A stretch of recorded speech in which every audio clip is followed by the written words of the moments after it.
Hey guys, this is Megan with Left in Knots, and today I'm going to walk you through the basic construction of one of my most popular patterns, the car seat cloak.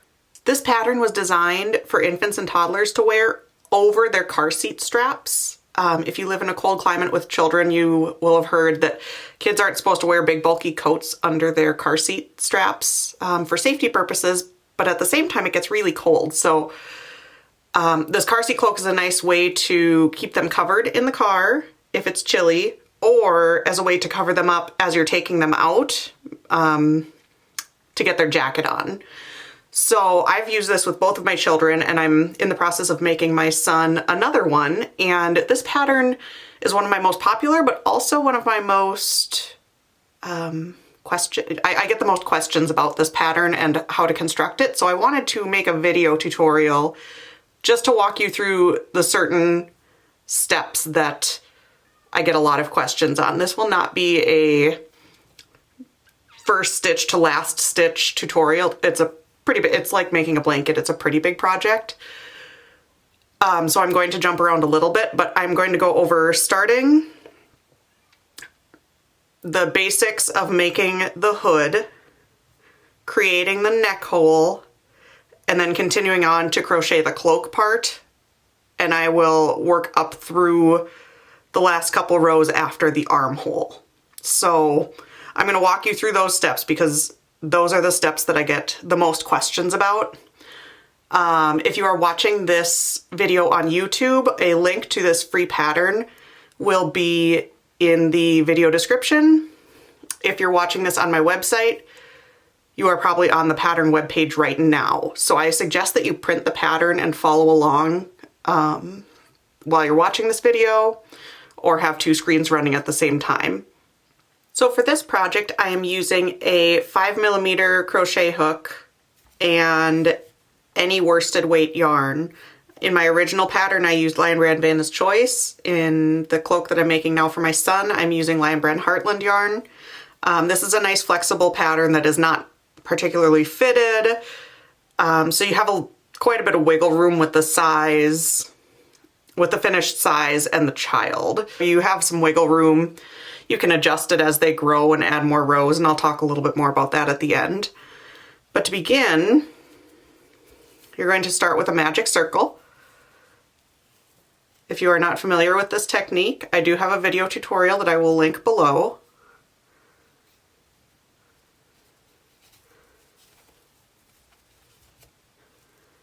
And then I'm going to chain 2. And this is the part where you can make your first decision. I have 2 different hood sizes written for this pattern. My original hood size is what I'm going to call the larger size. That starts with 11 half double crochets in the magic circle. The smaller size that I'm working on now is only 10 stitches in the half double crochet, or 10 half double crochet stitches in the magic circle. So you can make your decision. If this is something you want to grow with the child, I would go with the bigger hood. If you just want it for one season and you've got a 24-month to 2T size toddler, the small hood is plenty. So I'm going to demonstrate the small hood with this one.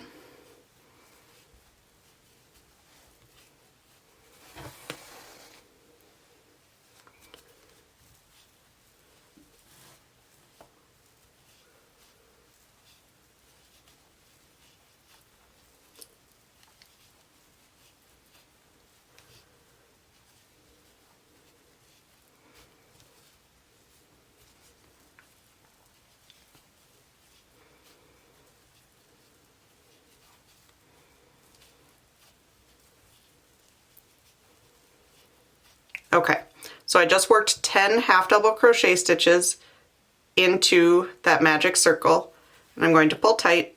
If you prefer to start with chain stitches instead of the magic circle technique, you are certainly welcome to do so. If you're not comfortable with the magic circle, don't let that think you can't make this pattern. All right, now I'm going to join with a slip stitch And I'm not going to walk you through every round. Like I said, this isn't a stitch-by-stitch tutorial of this pattern. I just want to show you the main spots where I get questions on the construction of it.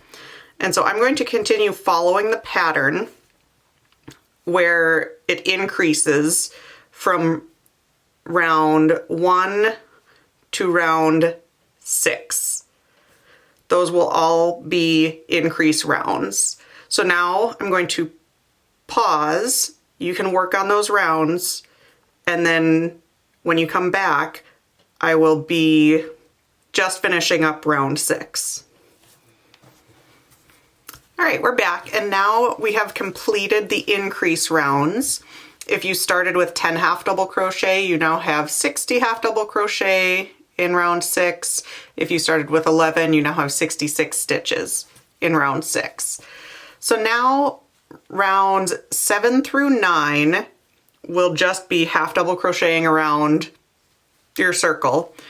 And I guess I should have mentioned this earlier, but the end of each round is attached to the first stitch of the round with a slip stitch. So these aren't continuous rounds, and that's in the pattern notes. You are chaining 2, crocheting around, attaching with a slip stitch to those stitches, and then chaining 2 and working around again. So I'm going to work those 3 more rounds, 7 through 9, and then we'll come back for when we start to work in rows for the hood part of the cloak. All right, so now I've reached the end of round 9, and I'm going to start row 10. This is where you start working in rows for your hood. I've chained 2 just like normal, and I'm going to start crocheting around the round just as we have been. Half double crochet stitches, but I'm only going to crochet 56 half double crochet stitches. If you are making the larger sized hood, this is where the stitch counts really start to matter, so follow the stitch counts that are on the pattern. Don't listen to my stitch counts that I'm talking about in this tutorial here. All right, so this is the end of row 10. You can see I've still got 1, 2, 3, 4 stitches not worked into of that round, and that's because I am going to chain 2, turn my piece, and then work back for row 11. So instead of continuing that round and attaching it like we have been, we're turning and working in rows now.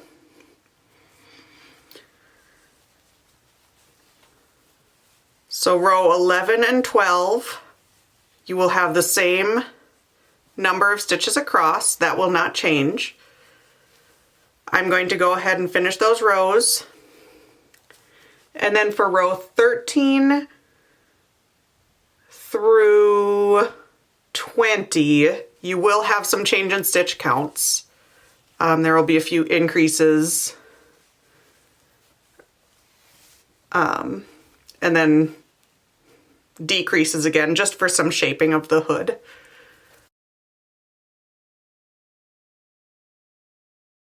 All right, so now we've finished all the way through row 22 on the small sized hood. Now is really the time where I want you to pay close attention, because these are the places where I've had, over the years, people have a lot of questions and get hung up. So on your hood, this finished edge, what you were just stitching along, this is where the face will go. So imagine my hand is your child's face. This will frame the face. This will be their neck, which makes this raw edge here, this unfinished edge, part of the neck hole. And so that's an important thing to understand for this next step, because now we are going to chain 1, and we are not going to turn. We're not going to turn back to work on these stitches. We are going to continue to work along this raw edge instead. And we're going to work 48 single crochet stitches evenly across that unfinished edge. Since these are unfinished since these are not unfinished, but since these are raw edges, your stitch placement is going to some degree be up to your discretion, but you want to work them as evenly as possible across this distance from here, from this part here to this part over here. 48 single crochet stitches.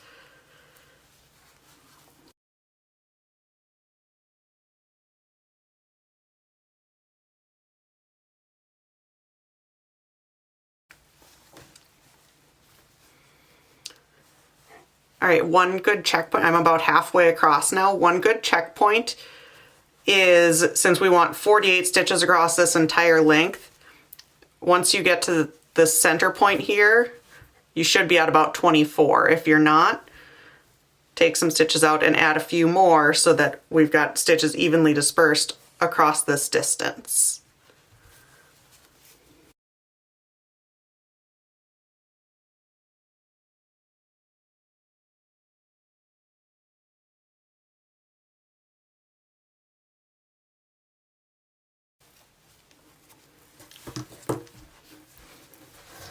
Okay, so let me hide my tail there so you can get a nice view of that. Now you can see this edge just looks a bit cleaner. I've single crocheted 48 stitches from one end to the other, just to kind of clean up that edge. And again, this is making part of our neck hole. So the next part of this process is the other part that people get a little bit confused about. Right now my hood is upside down. So this is the neck hole. I'm going to chain stitches and attach it to this side so that that will complete the neck hole. And then once you see that connected, I'll flip it right side up and it'll all make sense. Because then from that neck hole, we're going to continue right on. This is all seamless, which is really nice. We're going to continue right from creating the neck hole right on to creating the blanket or the cloak part of this project.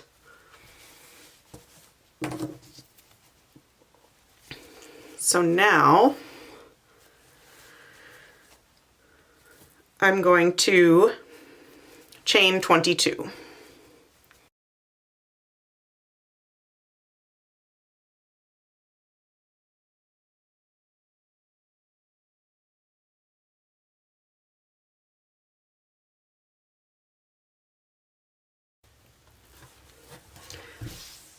I'm going to take my chain, you'll notice I just flipped my project.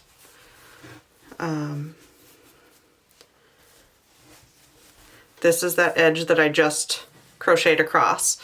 Here's my chain 22. I'm going to take this and I'm going to connect it to that first stitch that I just crocheted along that unfinished edge. So that first of 48 stitches that I just crocheted across that unfinished edge, that's where I'm going to connect to with a slip stitch.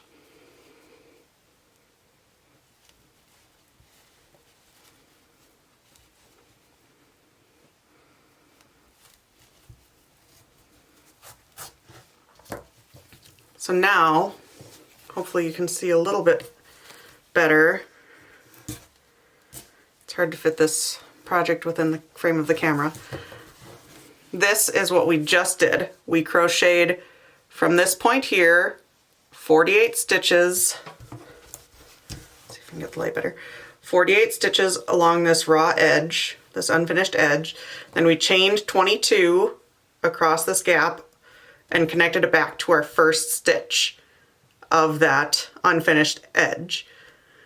So this equals a total of 70 stitches around, and that is the same for both sizes of hood. So now the patterns are identical. The blanket or the cloak part of this pattern are the same size. If you want to make it longer or shorter, you sure can, depending on the height of the child or the size of the car seat that it's going to be going over. But from this point on, we're talking the same stitch counts for both sizes of this pattern.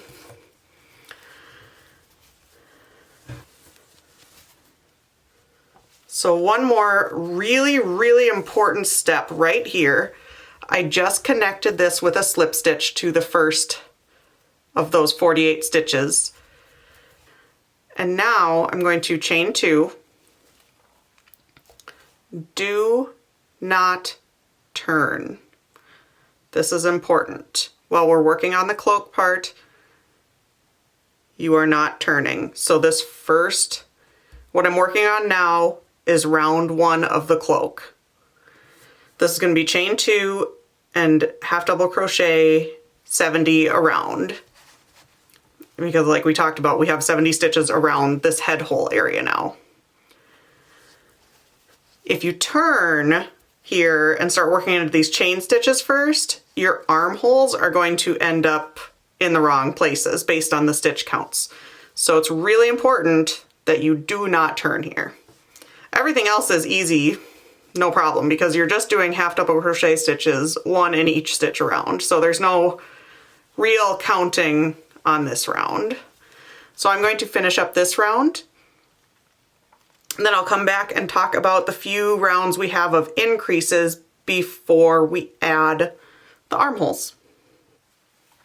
Now I have crocheted 70 half double crochet stitches around that neck hole. The chain 22 was were the last part of that I worked into, and I worked 1 stitch directly into each chain stitch. So now I'm going to connect to the first stitch of that round with a slip stitch. Pull it tight. And now you have several rounds of increases. In fact, you keep increasing each round of the rest of the project to make that nice circular shape of the blanket part of the cloak. The first increase is 2 half double crochet in your first stitch. So I'll chain 2, work 2 half double crochet there in the same stitch space, and then a single half double crochet in the next stitch, and then repeating that around. So this next stitch will be 2,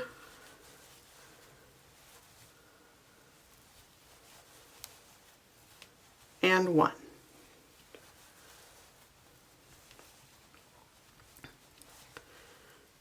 Two,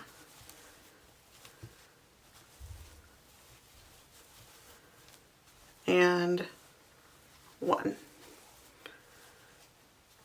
So that's the repeat around. At the end of that round, you'll have 105 stitches. At the end of round 3, you'll have 126 stitches. And then at the end of round 4, you're going to have 140 stitches. And from that point on, each round after round 4 is going to add 10 more stitches. So now I'm going to show you a couple things on a project that I'm already partially finished with.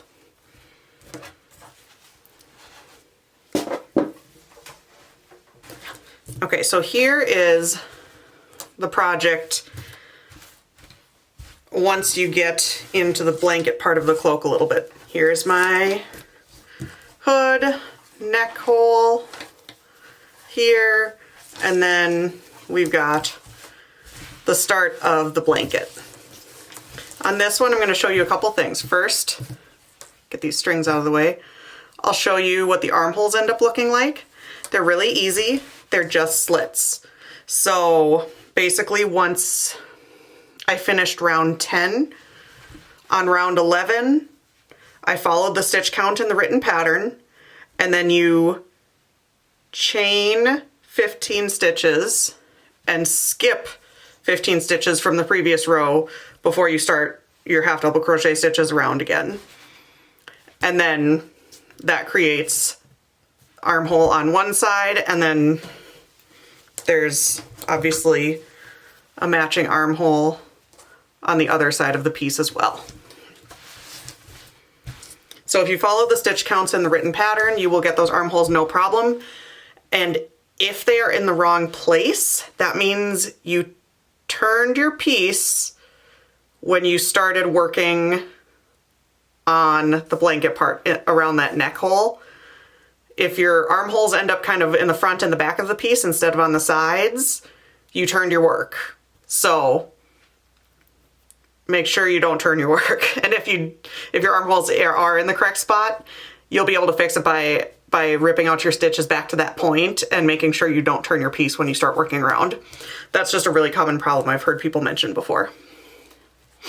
The second thing I'm going to point out is once you get to the point where you're increasing evenly each round, like each round is increasing by 10 stitches, I like to use stitch markers, and honestly my favorite stitch markers are bobby pins, but use whatever you prefer. I like to use stitch markers for my increase because then it can turn into kind of a mindless project.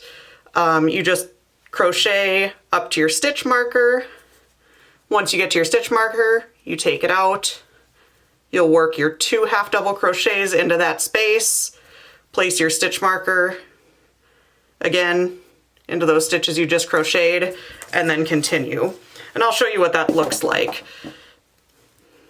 Because this part is big, and if you had to keep counting it, it'd be really, I mean, I don't like counting that many stitches. I'm not a big user of stitch markers, but in this case it's totally worth it because then you can just kind of mindlessly half double crochet along.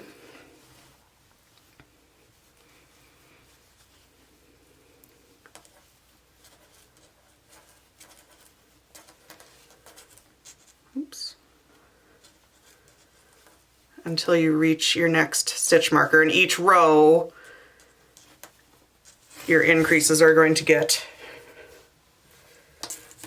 further and further apart too. I like bobby pins because they don't tangle and they don't seem to snag much. They're sturdy, they're not plastic, they're not going to snap.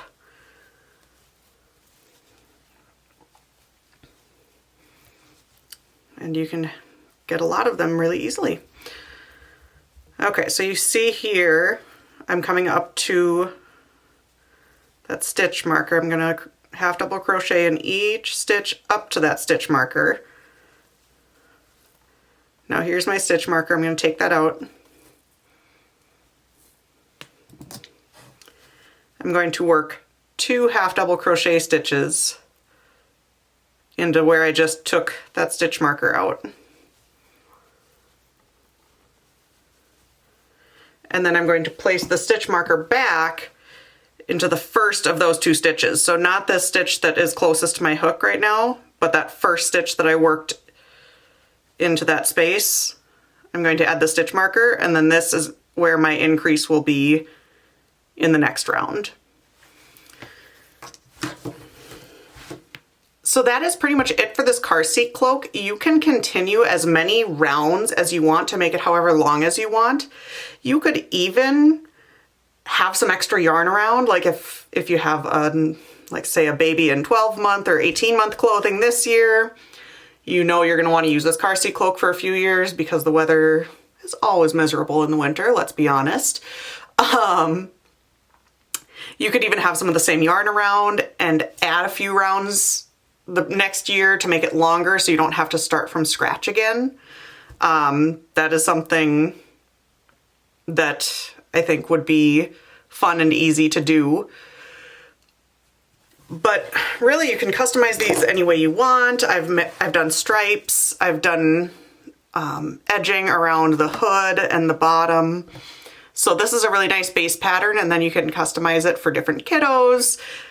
And it's really a nice thing to have if you live in cold winters. So I hope you enjoyed this pattern. If you want the free pattern, again, if you're on YouTube, that link to the free pattern will be down in the video description. If you're on my website, you can search Car Seat Cloak or go into my free patterns page and it will be there. I also have a pattern for a bulky car seat. I call that one a poncho. That one does not have a hood and it's made with super bulky yarn. So if you want something that works up a little bit faster or is a little bit heavier weight, You can also check that out. That one is called a car seat poncho, and that is also on my website.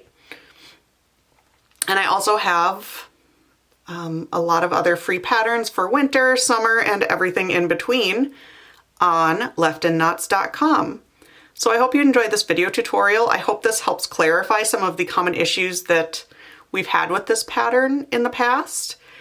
And I can't wait to see your projects. So be sure to come to my Facebook community or tag me at Left and Knots on Instagram so I can see and share your projects. Have a great day.